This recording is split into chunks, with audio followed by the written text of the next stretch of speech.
Hi, everybody. Welcome to your Monday Nooner with Dave LaMont, and that is me. Available for free on YouTube, available for free here in Facebook Live, and follow me on Twitter, if you will, at Dave Lamont1, and on Instagram at Dave Lamont. I'll have Alex Donno of OnsideRadio.com very shortly. That's a brand new .com radio service. It was started by Orlando Alzagari, who's the hardest working man in this town. And we'll get into a little bit of that and talk a lot of South Florida sports. And for the most part, it's been pretty good lately, with one notable exception yesterday. But there were a couple things I wanted to bring up before Alex comes into the room that came up over the weekend that were really interesting. In college football alone, you had the weirdness of Michigan beating Rutgers in triple overtime. And somebody writing, Pete Thamel of Yahoo Sports, who's very good, said it was actually worse that Michigan won the game than lost.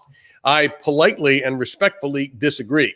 I can almost never think of a time when winning is worse than losing, unless you're the New York Jets right now. Or I guess in the case of the Dolphins, the Houston Texans winning was worse, not for the Texans, but for the Dolphins, who own the Texans' first-round pick for next year.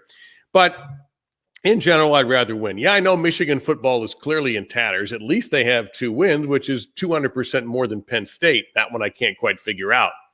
But let's just say I don't quite buy that. But yeah, it's weird what's happened to Michigan. It's weird what's happened to Penn State. It's weird that we're looking at Cincinnati and Northwestern and some of these other schools as playoff contending schools. But that's just, what did you expect?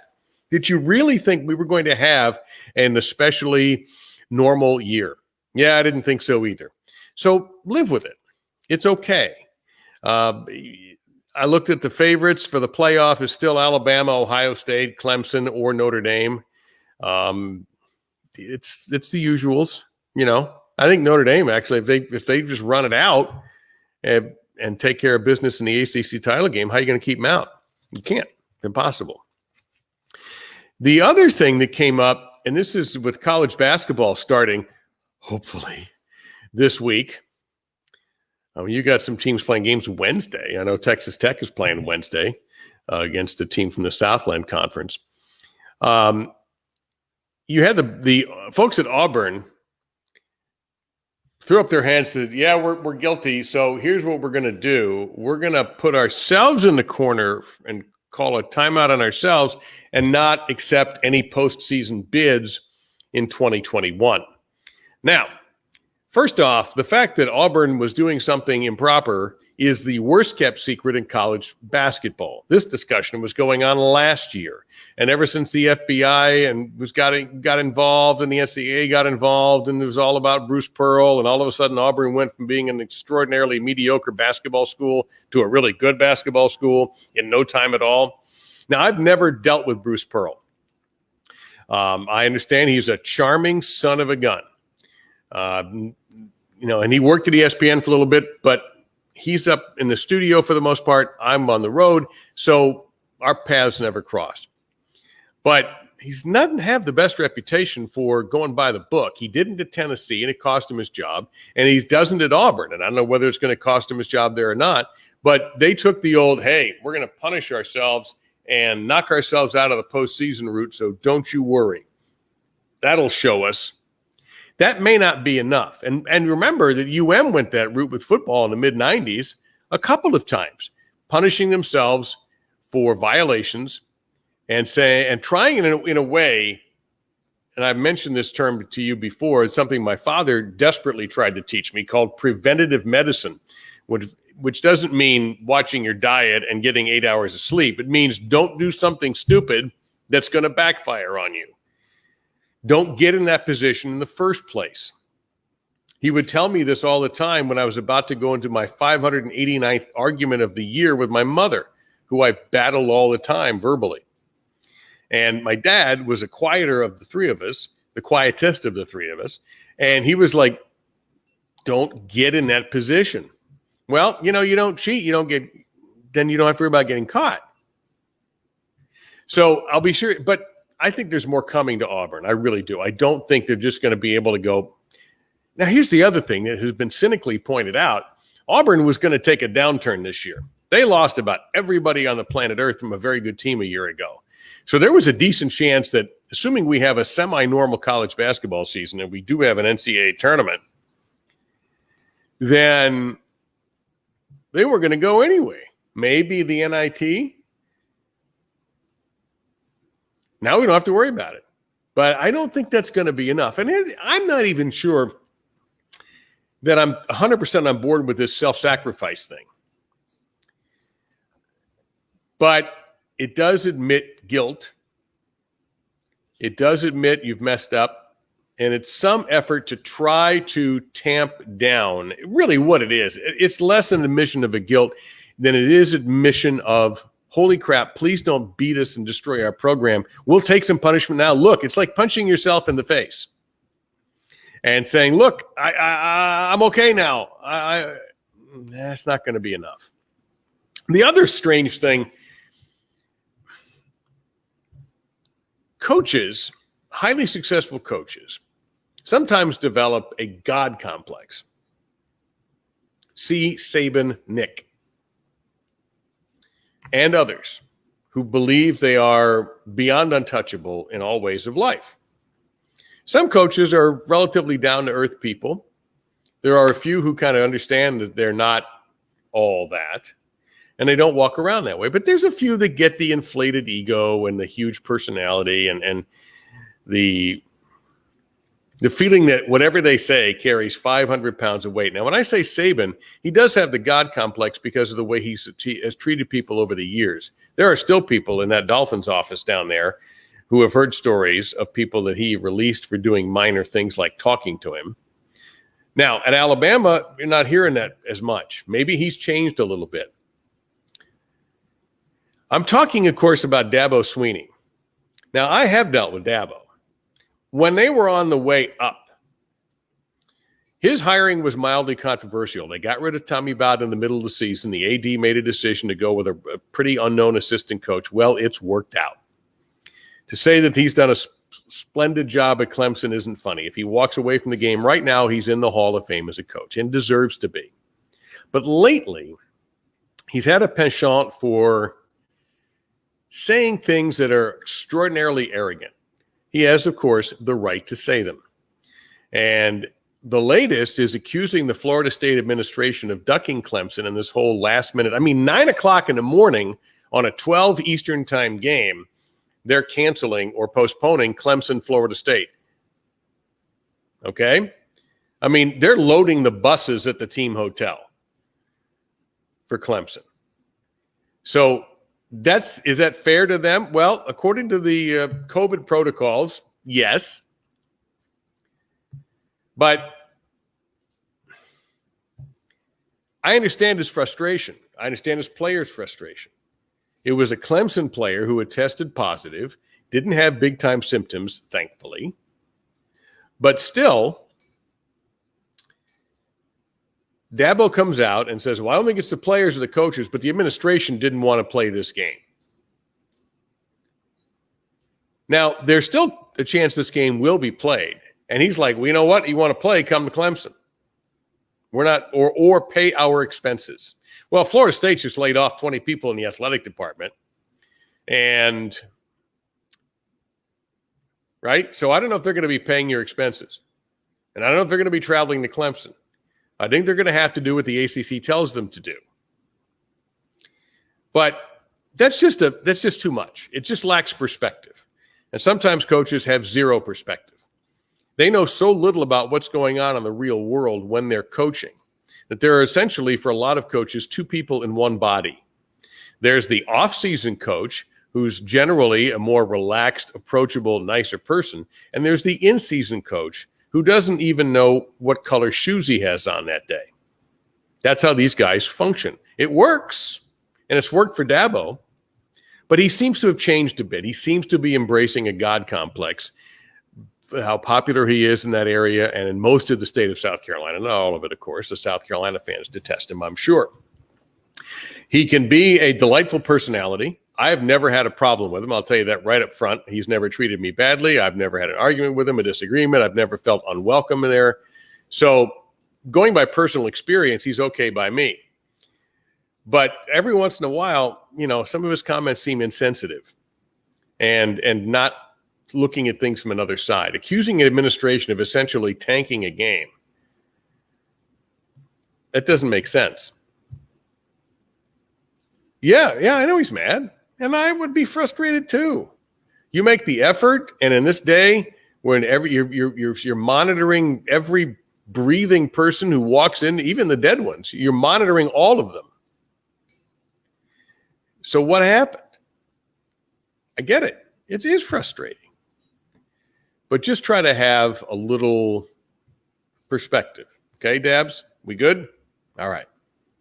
While we're waiting for Alex, obviously the biggest news of the weekend in this town, and I'm in South Florida if you all didn't know that, would be what happened yesterday with the Miami Dolphins, who I think we all thought were about to embark on an 8-game win streak. And game number 6, whoops, they had a little bit of an accident in Denver and got beat. And some of the habits they reverted back to, including poor blocking for the quarterback, Tua, and for Ryan Fitzpatrick, who came on to try to rescue the game. So, and also Denver ran the ball well on them. These were Achilles' heels for the Dolphins in the last few years, blocking for the quarterback and stopping the run. And the defense had been playing much better. The defense is really saving them, in my book. But it didn't happen in this game. It's a loss. It doesn't mean they're out of the playoff race. They're temporarily slipped, and they gave Buffalo a free game. I mean, they could have tied the Bills, who have a game in hand on them, by beating them. But instead, they are now what I would call essentially 2 games behind, even though it's 1 game behind in the loss column. So it wasn't a great day. But the big news, of course, the single thing that got everybody all fired up was the replacement of Tua for Ryan Fitzpatrick. Look, that does not engender a quarterback controversy. And Brian Flores very wisely and pardon me, I'm getting a note here from Alex, who is looking for, here we go. What I'm saying is the wise move by Brian Flores was immediately putting out anybody trying to start up a controversy about who should be starting in the next game. Okay?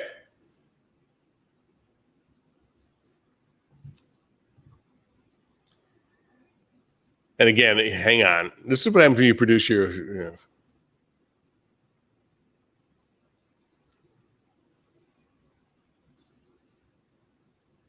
So, and he's having a hard time logging in, so I may have to see if I can do something here right now. So give me a moment.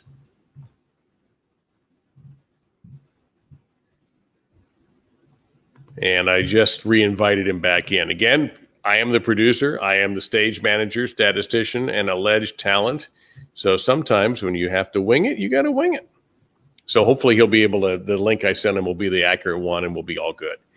Anyhow, put out the fire in the controversy, because you're not going to make that replacement of quarterback and then go back. Not unless Tua gets hurt or really stinks out the joint. No, he didn't have a good game. He threw the touchdown pass was very nice, but let's put an end to that garbage right now, because that is the right way to handle it. And we have more opinions on that from my guest, who was given the right link from OnsideRadio.com, Alex Donno. Alex, how you doing, man? Hey, Dave, I'm doing so great, man. Thank you for having me. I hope you're well.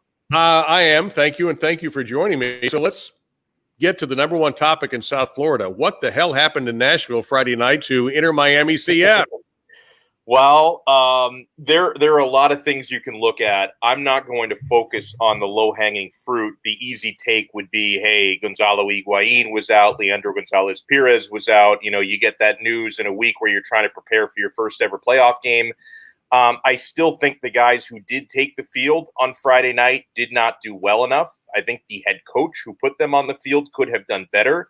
It's pretty obvious when your head coach is having to make a formational change and a tactical switch 33 minutes into the game, he probably hadn't approached it correctly from the start, okay? When they came out with that 5-3-2 formation that was very narrow, it was very lacking in balance, because something you could see pretty early on from Nashville, who's a team that up until Friday, you never would have guessed it, really struggled to score goals, right? And to see them open it up with 2 early goals the way that they did. And a big problem that I saw with Inter Miami was anytime they gave up the ball, Nashville could play these long balls, and then their forwards would have a ton of free space, open real estate between the midfield and the defense. That's why you saw, 2 really nice goals scored from outside the box by Nashville. Inter Miami had no balance with that formation. So I thought that they really approached the game all wrong. And, when you're going up against a side like Nashville SC, who plays that really, really solid, tight defense. They've got a great goalkeeper in Joe Willis. They've got the best center back in Major League Soccer in Walker Zimmerman. Once you go down 2-0 against a team like that, it's like being down 4 or 5-0 to other squads. And, something that I didn't like, save for a few moments where Inter Miami had some energy to open up the second half. I didn't necessarily like the effort and the body language. I mean, when they scored their 3rd goal, Nashville, in the second half, that was a play that Blaise Matuidi just really gave up on trying to, get in front of the attacker and maybe making a tackle. So it was just a really nightmarish night. And I know that people are going to, really complain about how this side underperformed, and I'm certainly not going to call it a successful season. Making the playoffs, I think, was the bare minimum. But yeah, I wish we'd gotten a better effort and a better performance on Friday. Well, that's what I was going to ask you. And how would you characterize this season? Yes, that was a pretty popped balloon ending right there for the playoff game. But how do you characterize the inaugural year for that side? It wasn't good enough. It's a weird year, when you bring in 3 of your most important players midway or later through the year, because Leandro Gonzalez Perez did not arrive until after the bubble tournament in Orlando. Blaise Matuidi arrived, a few weeks after that. Gonzalo Higuain arrived a while after that. So I think having a full training camp and a bit more cohesion is going to benefit them a lot. So there were moving parts, whereas an expansion side like Nashville had, the same season, once full season with the same nucleus, I think was beneficial to them. But still, I think that if you look at, the players that Inter Miami had on their roster, and the fact that, and I don't know if maybe just they were a trendy betting pick from so many people, but they were favored in most of their games that they didn't end up coming out on top in. So, yeah, I mean, I characterize it as less than a success. I think making the playoffs is good. I think it would have been closer to a catastrophe if they hadn't made the playoffs. But still, 10 out of 14 teams in the East qualify for the playoffs, 8 out of 12 teams in the West. That does say that Inter Miami, you could argue, had a more successful season than 8 teams in that league. So I'll put that as a feather in my cap. But yeah, I don't know though, because I'll be honest. What was the record? 7 wins, 3 draws, and 13 losses. Yeah, that sounds does right. not scream playoffs to me. No, it doesn't. It doesn't. No. The big thing for me, I try to paint it in a positive light. You called me out on that, so I'll say one last thing in the kind of negative column, Dave, is that I need to see this team develop an identity. Right. We saw so many formation switches throughout the year. Early on in the season, it looked like a really conservative defensive counterattacking team. Then midway through the season, they tried to be a little bit more free-flowing and attacking, and then they kind of switch back and forth from those 2 identities. I think it's really important to figure out your tactics, to figure out who does what best, who excels at what, and really try to focus on those strengths rather than readjusting things multiple times throughout the year. However, they got off the ground. They played in their new stadium, so there were a couple of things that went well for them. As you checked in, and by the way, Alex is in Inter Miami CF studio host, so that's why I went to him with this, and he's wearing the cap, as a matter of fact, too. I noticed. I was talking to Tua and Fitzpatrick, and my point was, I thought it was a very wise idea for Brian Flores to immediately take out a fire extinguisher and eliminate any idea that this was going to be a switch in the middle. Of course, you're playing the Jets, but my thought was you just don't make that move and then in 3 games, 4 games, reverse it. It makes no sense. And Tua has not stunk the place out. So you know what? You roll the dice sometimes. If a guy's not playing well, at least you have a competent backup to see if he can pull it out, and he nearly did. I'll say something to give Brian Flores credit. He what he did yesterday in pulling Tua out of that game, it's consistent with Brian Flores trying to win every single game and every play. Because we think back, a month and some ago, Dave, when he made the switch in the first place to go from Fitzpatrick to Tua, was accused of a lot of people was Flores in, hey, he's making more of a organizational long-term decision to take out the hot Fitz to put in Tua. He's not really thinking about playoffs. He's not thinking about win now. Well, if Flores wasn't thinking win now, he's not yanking Tua out of that game. I'm okay with the decision. And I'm a Dolphin fan, so I'm just disappointed that it even came to that last night. But to what you're saying, yeah, I think it was really important for Flores to come out and he admitted, hey, this wasn't a move based on injury. I didn't pull Tua out because he was hurt. I pulled Tua out because we needed a spark. And you see that sometimes. I mean, we know Tua is a rookie. Tua was clearly struggling. The offensive line was terrible, but he also was holding on to the ball for too long. So there's some blame to go on both sides there. We've seen good quarterbacks, even great quarterbacks, pulled out of games situationally from time to time. Sometimes it's just not your night. And yeah, Fitzpatrick did give him a little bit of a spark. Although we saw vintage Fitzpatrick, and that was throwing the INT in the end zone. You're always going to get the Fitz tragic to go with the Fitz magic. I think we need to move on from this. I don't think this would be such a big topic. And I know it's a big topic. I'm not downplaying it, but I don't think it would be such a big topic if it wasn't for, all the hype that goes behind Tua and all the comparisons he's going to get to Justin Herbert and, to Joe Burrow, who unfortunately is now hurt. That's terrible, but he's going to be forever compared to those guys. So when you see Tua yanked out of a game, it's going to cause an overreaction. But, and I think it was important, and I'm glad that Flo came out and said, no, he's our starter again. He's our starter against the Jets. He's our starting quarterback. This is not a permanent change. And Fitzpatrick said the same thing. He said, no, this is Tua's team. So he is, I know he's upset about it. He has a right to be, but he understands the situation. And I think that was a wise thing for him to say, because he could have either on purpose or inadvertently, given everybody a free week of nonsense going into playing the Jets. But I agree. I thought it was a smart move. If you don't have it in a game you can still steal, why leave him out there? And the other thing is, at least I go back. I mean, obviously I'm much older than you. This was not uncommon when I watched football in the 70s and 80s, because very often people had a competent second quarterback. Not many teams have a competent second quarterback anymore. The Dolphins are very fortunate to have one. I used to be able to name both quarterbacks for both teams in the old days. I sure can't do it now. And I hear a name and go, oh, he was, and you try to remember, and you have to Wikipedia the guy. Yeah, I know what you mean. Yeah, so I just don't think coaches are comfortable with that in jerking a guy out of a game because they know it's not going to get any better. Look what happened with the Bengals. Burrow gets hurt. You got Ryan Finley who does nothing. But what was, I will say, and we'll get back to the Dolphins in a second, but just to cover this, and I don't want to forget, the irony of Alex Smith winning a game when the other quarterback goes out with a serious knee injury, not as bad as Smith's. Nothing was as bad as Smith's. That did strike me as unbelievably ironic, and I'm sure he's more than aware of that. And I know he reached out to Burrow on the field and probably after the game as well. So that was something, and it sucks that Burrow was hurt. The other thing was Mike Greenberg today said that the Dolphins made a mistake in not taking Herbert over Tua, which was the take we got before Tua even took the field. I don't get that.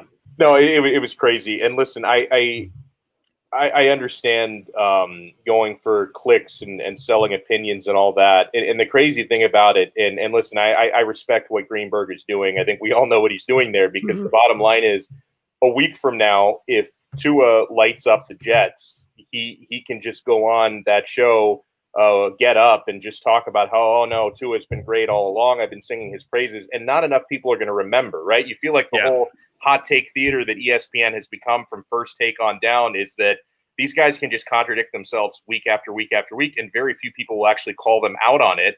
And they do create interesting sound bites in the moment. So I guess I can respect that. I mean, personally, I try to be a little bit more patient and consistent, but I'm not going to say I haven't had a few hot takes before, because I think we all have. You almost don't have a choice anymore. I mean, I think I was around when I was working with Jimmy Cefalo, and more so with Joe Rose on the first team, that's kind of when it began. in the mid 90s when you just couldn't sit in. I mistakenly thought sports talk radio was going to be like, well, in the fourth inning of that Marlins game, boy, that curveball was not the right call. I would have gone with a slider there. And no, that's not what people want. They want those hot takes. At least some of them do. And other people are turned off by it. And I'm not a huge fan of hot take radio because I doubt its sincerity. But we avoided the hot take here with Tua. He won't stink against the Jets, although lately the Jets at least have been semi-competitive. Yeah. But, Alex, there were other issues, and you touched on it, that were a little bit more disturbing than just Tua. And the offensive line would be number one in my book. That was the problem that chased Ryan Tannehill out of town. And if that line blocks like that again in future games, even the Jets will give them a hard time. Yeah, and something I liked hearing from Tua after the game, saying that he was really, really watching what Fitz was doing and trying to learn from why he got pulled. Tua had a very quick release at Alabama. Like, I don't think releasing the ball quickly is his problem as long as he's able to go through the mental reps. Like, it's one thing to know the playbook and to know where your routes are supposed to be running. I think it's another thing to be able to, go through the progressions in your brain as to what the defense is throwing at you. And I think that was something that Tua needs a little bit of work on. And Fitzpatrick mentioned after the game that, hey, I've been doing this for 16 years, that a certain amount of muscle memory and knowledge you acquire this many years in the game. I think Tua is going to get to that point. Selfishly, I'd like to see him get to that point in a week or two, not in a year or two, but sure, it might take a year or two. But, no matter, you certainly can't blame all of those 6 sacks on Tua, because the offensive line, especially Jesse Davis, I thought really struggled, was pretty horrific in that game. I think you also see problems getting exposed on the defensive front seven as well. Denver had a really good time running the football. And really, the Dolphins, I think you saw them struggling to set the edge, struggling to finish some of their tackles, and they've not been great against the run over the past several weeks. I think some of those difficulties have been masked by turnovers and big plays on defense and on special teams. I think we're starting to see that the Dolphins' run defense could get them into some trouble. And once they get past the Jets and the Bengals, I think their final 4 games are all against teams that can run the ball effectively. So hopefully these problems don't rear their ugly head again. Yeah, you've got the Bills, Patriots, who seem to have discovered a running back in Harris, the Chiefs, who can do anything on offense, and the Raiders have Josh Jacobs. Yeah. So you're right. That's going to be a challenging stretch at the end that will determine their playoff fate. I know you were also involved with the University of Miami football team as a host. You got a little time off all of a sudden as the team had some COVID postponements, so it's a chance to catch your breath. I've said, Alex, all along that the mantra should be just win. Mm-hmm. Don't worry about how you win. Just win, because the curse of Miami Hurricanes football the last 10 years has been losing games they are not supposed to lose. And you can run down the list. Georgia Tech, never even mind FIU, just the games in their conference. Well, other than the game that they were supposed to lose, they have won. So to me, this is ending up to being a satisfying season, regardless of how it finishes. It's amazing what a difference it can make when you've got a great, let alone competent kicker, and when you have an excellent quarterback. And they've had the punter now for 2 years. But you remember last year, Miami could barely make an extra point, let alone a field goal. 2 years ago, every punt was getting shanked by Zach Fiegels, and it was terrible. So they've been able to shore up certain areas. But to your point there, Dave, I agree 100%. I've been through enough of these ACC rodeos with Miami, seeing losses over the years to the Georgia Techs and the Dukes and the Virginias and the North Carolinas. And North Carolina is good. I'm not taking anything away from them, but I've been through enough losses in the last 16 years of ACC football against teams Miami should win. I don't look at style points. Like, this is not 2001 in the Big East where I'm expecting to beat Syracuse 59-0 and then Washington 65-7, 2 ranked teams in back-to-back weeks. I'm just looking at getting the W's and taking care of business. And, it's interesting. You bring up, Miami being off for a few weeks because of COVID. They're scheduled to play again on December 5th. Maybe they should keep taking time off because they didn't play last weekend. They move up 3 spots in the rankings. The week before that, they played and beat Virginia Tech on the road. They dropped 3 spots in the rankings. maybe 3 weeks from now or 2 weeks from now when they play again, they'll find themselves in the college football playoff top 4 if they keep not playing games. But no, I mean, I've enjoyed a little time to reflect on the team, and De'Ara King has obviously been dynamite. They've got their offensive line issues as well and their running game issues. But, overall, I hope De'Ara King comes back for another year. I know he doesn't have to do that. He probably won't, but it would be wonderful if he did. But no, I don't take any victory for granted with this team. I've been through enough disappointment. Yeah, and just to play off your remark about the kicker, the change of quarterback is dramatic because you touched on the line and the running game, and he has been able to cover up some of those mistakes with his ability to move and his throws on the run, and just his running has been a dynamic kind of playmaker that this team, and let's face it, for a little while they were kind of boring. And you never say that about a Hurricanes team. And they were offensively boring anyway, and I think they wasted probably 2 years of a dominant defense by not having a great offense or even an average offense in place. So they've changed the coordinators, which they had to do, and they have that playmaking QB. I don't know what they're going to do next year, but we'll worry about that later. Tell us a little bit about what you're doing with Onside Radio. I mean, I'm looking at your Twitter feed. I don't have time to read everything you do. Onside Radio, actually, your show starts very shortly. Studio host, Inter Miami FC. You're on 5 Reasons Sports, Canes football pregame. Let's talk a little bit about Onside Radio, which is debuted in the last few weeks, and Orlando Alzagary's project. What are you doing with Onside? Yeah, it's been a lot of fun. I host afternoons 1 to 5, and really we're offering a ton of live local sports talk, and everything does tend to be through the South Florida lens because most of our listeners are local. But we also do treat it with some national flair as well, even some international flair, because the station, we actually broadcast from Inter Miami CF Stadium. That's where our studios are. And Jorge Mas actually owns the station, the man who owns Inter Miami, along with David Beckham. So it's also a very soccer-friendly format.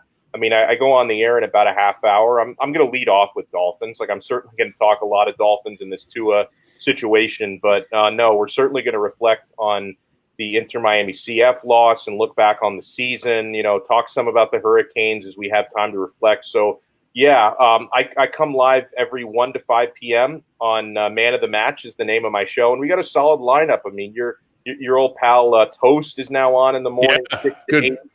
Lemon City Live. These guys are really, really fun. It's like the perfect morning zoo type of feel from 8 to 10. Ethan Skolnick from 5 Reasons Sports. Big O is a big part of it. Manny Navarro hosts a show in the evening. We've got a soccer show in the afternoon. So 14 hours a day of live sports talk. And no matter where you're from, but especially if you're from South Florida, I think it's an interesting, entertaining thing. OnsideRadio.com is where they can find the live feed. But if you're on the go, you'd probably rather use the MyTuner Radio app and just search Onside Radio. You can hear us 14 hours a day. Before you go, I don't want to hold you up from your prep, but I wanted to get your thoughts on what the Heat and what things are looking like. You got Dragic coming back. Jay Crowder left, but Precious Achiuwa I've seen in person, and he is as interesting to watch as you can imagine, and they'll work with him. But what did you get out of what's the free agency and the draft period has been like for the Heat in the last few days? Well, I love the Precious Achiuwa pick.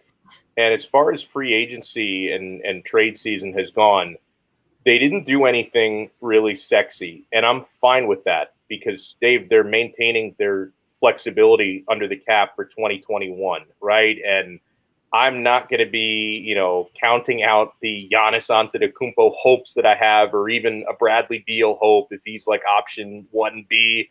I'm not going to hold out until for sure Giannis has made a long-term commitment to Milwaukee, which, as I sit, has not happened yet. And I think Pat Riley is maintaining flexibility to that point. You lost Jay Crowder, but I think they're going to try and sort of replace him with youth, with KZ Okpala and Precious Achiuwa.